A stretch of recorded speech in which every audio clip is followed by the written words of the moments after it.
ታዋቂው ድምፃዊ አንዱዓለም ጎሳ ባለቤቱን በመግደል ወንጀል ተጠርጥሮ በእስር ላይ ያለ ለማምለጥ መሞከሩን ተከትሎ ሀገሪቱ በከፍተኛ መነጋገሪያ ውስጥ ገብታለች። ከዚህም በላይ የኦሮሚያ ክልል ርዕሰ መስተዳድር አቶ ሽመልስ አብዲሳ ጉዳዩን አስመልክቶ በተነሱት ወሬዎችም ስማቸው መጉዳቱ የብዙዎችን ትኩረት ስቧል። አንዱዓለም ጎሳ ለበርካታ ዓመታት በኢትዮጵያ የሙዚቃ ኢንዱስትሪ ውስጥም ከፍተኛ ተወዳጅነትን ያተረፈ ድምፃዊ ነው።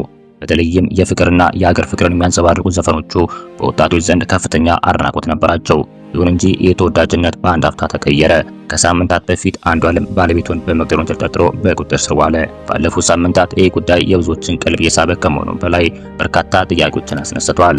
ዛሬ ከዚህ ቀደም የአንዱዓለም ጎሳ የቅርብ ጓደኛ የነበረው ሊቦ አርሲ ያጋራውን ምስክርነት፣ የአዲስ አበባ ፖሊስ ኮሚሽን በአንዱዓለም መኖሪያ ቤት ያደረገውን አዲስ ምርመራና በዚህ ጉዳይ ዙሪያ እየተሰሙ ያሉትን የህዝብ ጥያቄ በስፋት እንቃኛለን። እናንተም አብራችሁን ቆዩ። ሽመልስ አብዲሳ ቃል በቃል ለኔ የቀድሞ እጮኛ ያሁን ነፍስ አጥፊ ለአንዱዓለም አዱኛ ስልክ ደውሎ ነው ያወራው። ስልኩን ቼክ አድርጉ። ተደዋውለው ምንም ችግር የለም፣ በተወሰነ ጊዜ ውስጥ ያንተን ፍትህ ያስገኛለሁ፣ አስወጣሃለሁ ብሎት ምንም እንዳታስብ እኔ ወደ ኦሮሚያ ክልል አስልኬ በኦሮሚያ ክልል ላይ ነገሩ እንዲታርጌ ይሄን ነገርን ነፃ አውጣለሁ ብሎ ቃል ገብቶለታል ሽመልስ አብዲሳ። ሊቦ አርሲ የተባለው ግለሰብ በትላንትናው ዕለት በቲክቶክ ገጹ ላይ ባጋራው ቪዲዮ የቀነኒና የአንዱዓለምን ግንኙነት አስመልክቶ አዲስ መረጃ ይፋ አድርጓል። ሊቦ አርሲ እንደገለጸው ቀነኒና አንዱዓለም እጅግ ይዋደዱና ይፋቀሩ እንደነበር በቅርብ ያውቃል። ነገር ግን ቀነኒ ከመሞቷ ጥቂት ቀደም ብሎ ስለተፈጠረ ሁኔታ አንዱዓለም ለራሱ እንዲህ ሲል እንደተናገረ ይናገራል። አንዱዓለም ለኔ እንዲህ አለኝ፣ ቤት ውስጥም አብረን ነበርን። እኔ በቅርቡ የሚወጣ አዲስ ዘፈን ላይ እየሰራው ስለነበር ያንን ጨርሼ ወደ ቤት ተመለስኩ። ምሽቱም እጅግ ሰላም ነበርን። ቀነኒም ፊቷ ላይ የደስታ ስሜት ይታይባት ነበር። ይህንን ሳስተውል ቀኑን ሙሉ በስራ ስለደከመኝ ማረፍ አለብኝ በሚል ወደ መኝታ ክፍል አመራው። ነገር ግን በመስኮቷ አጠገብ አንድ ጠርሙስ በረኪና ተመለከትኩኝ። ይህ በረኪና እዚህ ምን ያደርጋል ብዬ በማሰብ ወደ ማብሰያ ክፍል አስገብቼ ተመለስኩኝ። ከጥቂት ሰዓታት በኋላ ግን አንድ ያልጠበቅኩት ነገር ተፈጠረ። ከዚህ በፊት ሰምቼ ማላውቀውን ድምፅ ሰማው። ደንግጬ ከእንቅልፌ በመነሳት ቀነኒን ለመፈለግ በሞከርም ላገኛት አልቻልኩም። ከሊቦ አርሲ ምስክርነት ጎን ለጎን የአዲስ አበባ ፖሊስ ኮሚሽን በአንዱዓለም መኖሪያ ቤት አዲስ ምርመራ መጀመሩን ይፋ አድርጓል። ፖሊስ በምርመራ ወቅትም ከአልጋው ስር በደም የተነከረ ማስረጃ ማግኘቱን አስታውቋል።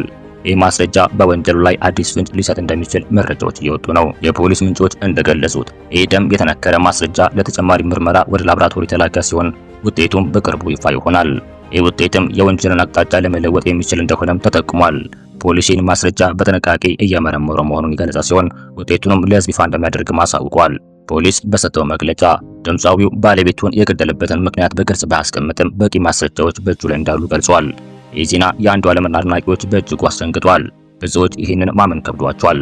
እንዴት አንድ ተወዳጅ ድምፃዊ እንዲህ አይነት ወንጀል ሊፈጽም ይችላል የሚሉ ጥያቄዎችን እያነሱ ነው። ይባስ ብሎ ከሰዓታት በፊት የአዲስ አበባ ፖሊስ ኮሚሽን ባወጣው ድንገተኛ መግለጫ አንዱዓለም ጎሳ ከእስር ቤት ለማምለጥ ሲሞክር በቁጥጥር ስር መዋሉን አረጋግጧል። ፖሊስ እንዳለው ድምፃዊ ከእስር ቤት የኋላ በር በኩል ለማምለጥ ሞክሮ ነበር። ነገር ግን በፖሊስ አባላት ክትትል ሊደረግበት ስለነበር ሳይሳካ ቀርቷል። ይህ ሙከራ ብዙ ጥያቄዎችን ያስነሳል። አንዱዓለም ጎሳ ለምን ለማምለጥ ፈለገ? ጥፋተኛ ስለመሆኑ እርግጠኛ ስላልሆነ ነው ወይስ በፍትህ ስርዓቱ ላይ እምነት ስለሌለው? ለማምለጥ የረዳው አካል ይኖር ይሆን? ፖሊስ እነዚህን ጥያቄዎች ለመመለስ ጥልቅ ምርመራ እያደረገ መሆኑን ገልጿል። በዚህ ጉዳይ ላይ አነጋጋሪ የሆነ ሌላ ክስተትም ተጨምሯል።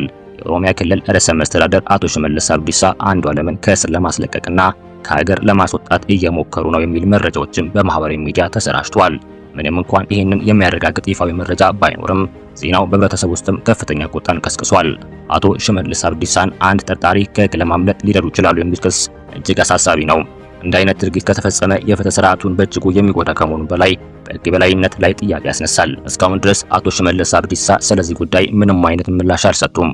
መንግስትም ይፋዊ መግለጫ አልሰጠም። ይሁን እንጂ ህብረተሰቡ እውነቱ እንዲጣራና ተገቢው እርምጃ እንዲወሰድም እየጠየቀ ነው። በዚህ አሳዛኝ ሁኔታ ውስጥም ዋነኞቹ ተጎጂዎች የሟች ቀነኒ አዱኛ ቤተሰቦች ናቸው። ቤተሰቦቹ እስካሁን ድረስም በይፋዊ መግለጫ ባይሰጡም ለጉዳዩ ቅርበት ያላቸው ምንጮችም እንደገለጹት ከሆነም ቤተሰቦቹ በዚህ አዲስ ክስተት እጅግ ማዘናቸውንና ፍትህ እንዲፋጠን እንደሚጠብቁ ተናግረዋል።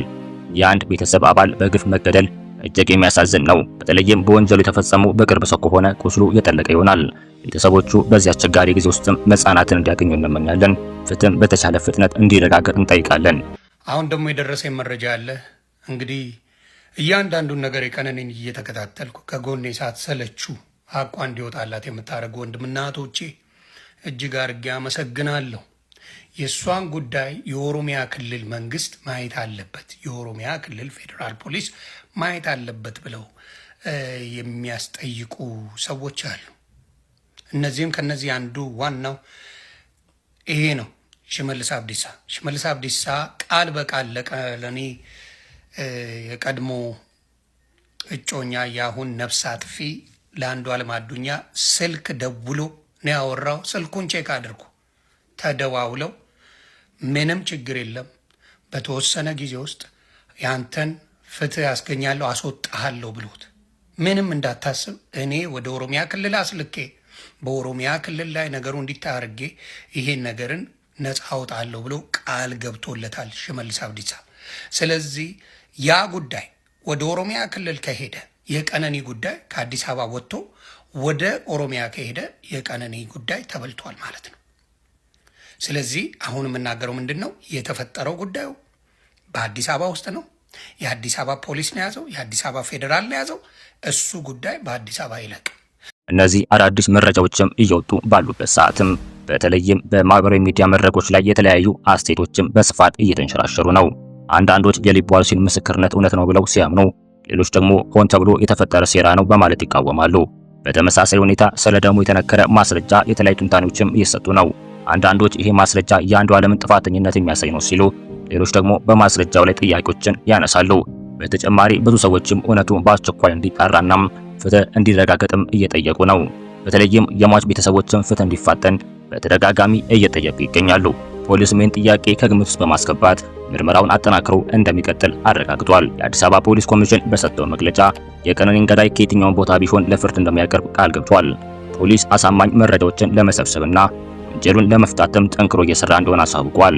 ፖሊስ አክሎም ህብረተሰቡ ትክክለኛ መረጃዎችን ብቻ እንዲያጋራና የሐሰት ወሬዎችን ከማሰራጨትም እንዲቆጠብ አሳስቧል። የሐሰት መረጃዎችም በምርመራው ሂደት ላይ አሉታዊ ተጽዕኖ ሊያሳድሩ እንደሚችሉ ፖሊስ አስጠንቅቋል። የቀነኒ አዱኛ ሞትም አሁንም ድረስ ምላሽ ያልተገኘለት እንቆቅልሽ ሆኖ ቀጥሏል። አዳዲስ መረጃዎች እየወጡ በሄዱ ቁጥር ጉዳዩ ይበልጥም እየተወሳሰበ መጥቷል። የሊቦ ዋልሲ ምስክርነትና የተገኘው ደም የተነከረ ማስረጃ አዲስ አቅጣጫን ያሳያሉ። ፖሊስ እነዚህን ፍንጮችም ተከትሎ በመመርመር እውነቱን ያጋልጣል የሚል ተስፋ አለን። በመጨረሻም ፍትህ ለሁሉም እንዲረጋገጥም እንጠይቃለን። በተለይም ለሟች ቤተሰቦች መጽናናትን ከወዲሁ እንመኛለን። የአንዱዓለም ጎሳ ጉዳይ ብዙዎችን እያስደነገጠና ያሳዘነ ክስተት ነው። ፍትህ እንዲፋጠንና እውነት እንዲገለጥም ሁላችንም በጋራ መጠየቅ አለብን። ለዛሬ ያዘጋጀነው ዜና ይህን ይመስል ነበር። አስተያየታችሁንና ጥያቄያችሁን ከታች ባለው ኮሜንት መስጫው ስር አስቀምጡልን። ለቻናላችን አዲስ ከሆናችሁ ሰብስክራይብ በማድረግ ከወዲሁ ቤተሰብ መሆን ትችላላችሁ። በሌላ ዜና እስከምንገናኝ ቸር እንሰንብት።